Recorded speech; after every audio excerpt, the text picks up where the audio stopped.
You want to see a wheelie? No! I'm just kidding. Damn! Oh my God, look how sick.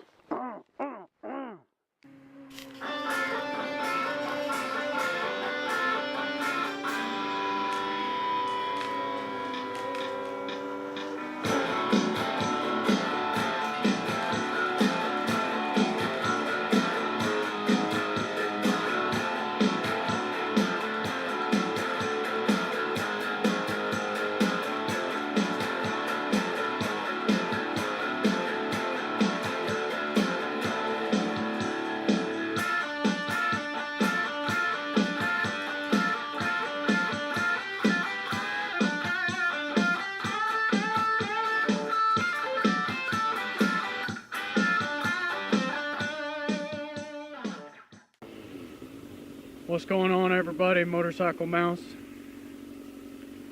Today I want to talk a little bit about, obviously, PTSD. So I have PTSD, so I kind of wanted to clear some of the misconceptions about it and hopefully answer some of the questions people have about it. Something happened the other night at my job, and what it was a piece of machinery blew up right in front of me. My instinct was to dive away from it and dive on the ground, and the guy next to me thought it was hilarious and laughed at me, and the story of it kind of got passed around work, I guess. And everyone thought it was funny to come up and kind of startle me, scare me, and boo, that sort of thing. And everyone kind of always has messed with me a little bit about having being jumpy, I guess you'd say, or having a heightened startle reflex. And it's just, it's ignorance of it. I know they don't understand. I know they're not trying to be jerks, most of them anyway. But that's what originally kind of got me thinking about doing a video for this, because I feel like not only will this clear up some of the misconceptions, but it will also help people understand me. Most of my friends that know me and are close friends to me know, one, what my triggers are, and two, that it's not funny at all, because all it does is piss me off and stress me out. So the first thing about PTSD is it's post-traumatic stress disorder. Anything traumatic can cause you to have PTSD. It's not just a soldier thing. It's not just somebody that's been to war. People that have been, beat, raped, molested, attacked, and bad car accidents, anything that's traumatic to you can cause you to have post-traumatic stress disorder. You don't have to be in the military to have it. The reason that I believe that the military has got sort of the spotlight on it is because when we are exposed to that traumatic experience, it tends to last a lot longer. When you're deployed for a year or more, and every single day that you go out, you're attacked, or you could be attacked, or you see some crazy things. I can't speak for others, but when it's a whole year or more of that sort of thing, every time that you grab that door handle of the Humvee or the MRAP and you go to open it, it could be that the last conversation you had with your kids or your wife or your whoever could have been your very last conversation you'd ever have with them. Living a life like that,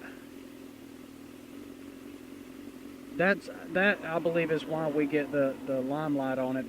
The spotlight is on soldiers, is because our traumatic experience is just a longer traumatic experience. It's not something that's over quick, like a car accident or something like that. I believe that's the main reason. It's sort of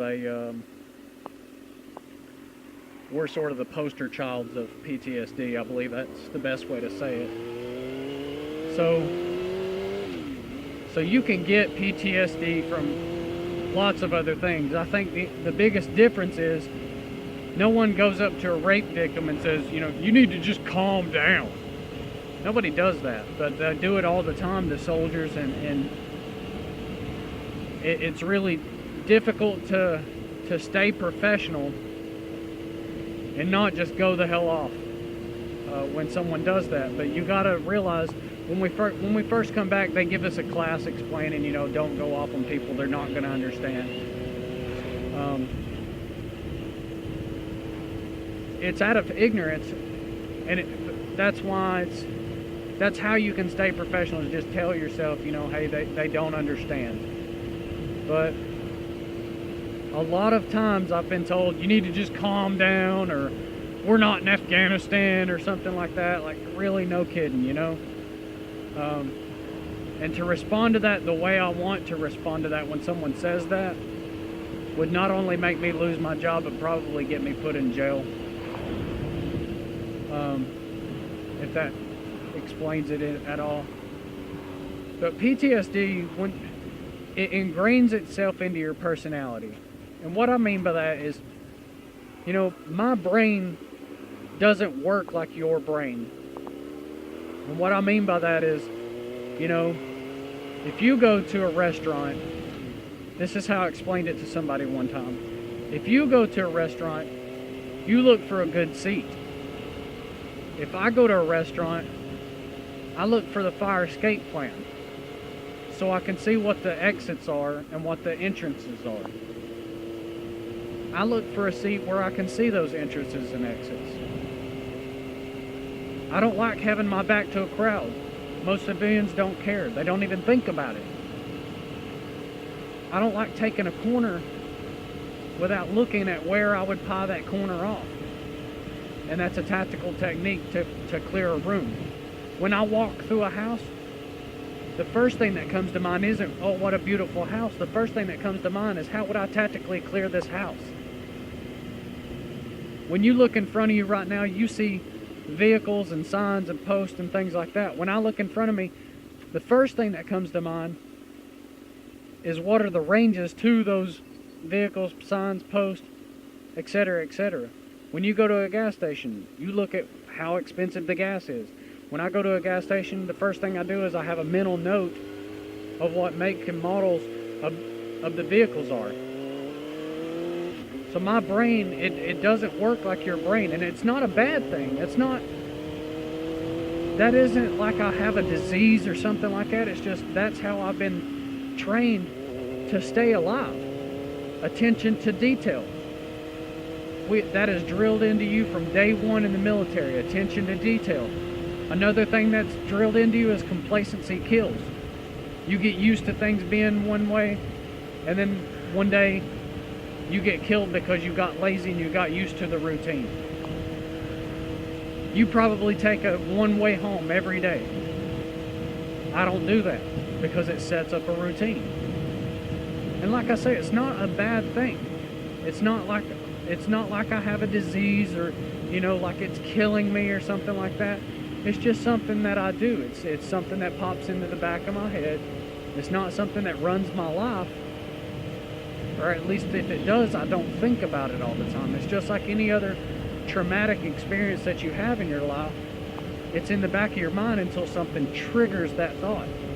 A smell, a loud noise, you know, something that smells like gunpowder or sulfur or something like that, you know, or a loud bang. Those are triggers that make you remember. You know what I mean? I'm doing my best to explain this without it sounding crazy or just whiny, or I don't know how to say it.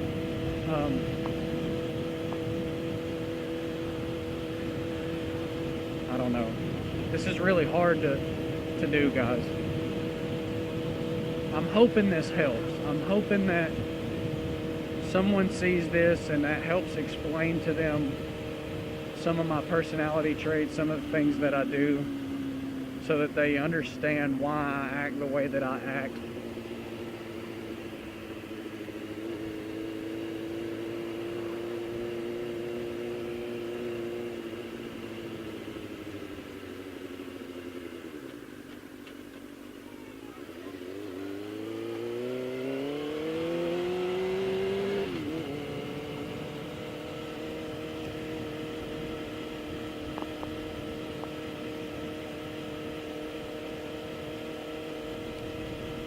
I, I think the best way to explain it,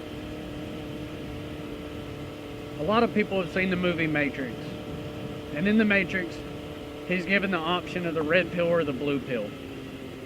One, if he takes it, he sees the truth. The other one masks the truth. He goes back to a normal life. He never knew the truth. He's hunky-dory, but he's blind to the real truth. And he chooses the pill that shows him the truth. But he's told, once you learn the truth, you can't unlearn it. That's exactly how PTSD is. Once you have this sort of thing happen to you, this traumatic experience or whatever it may be, you can't just unlearn that experience. For the rest of your life, it'll be in the back of your head. And it's not just a traumatic experience, it's any type of training that you've had also. For the rest of your life, that training will be in the back of your head. You can be an 80-year-old man and a loud explosion happens and your first thing that's going to come to your mind is where's cover?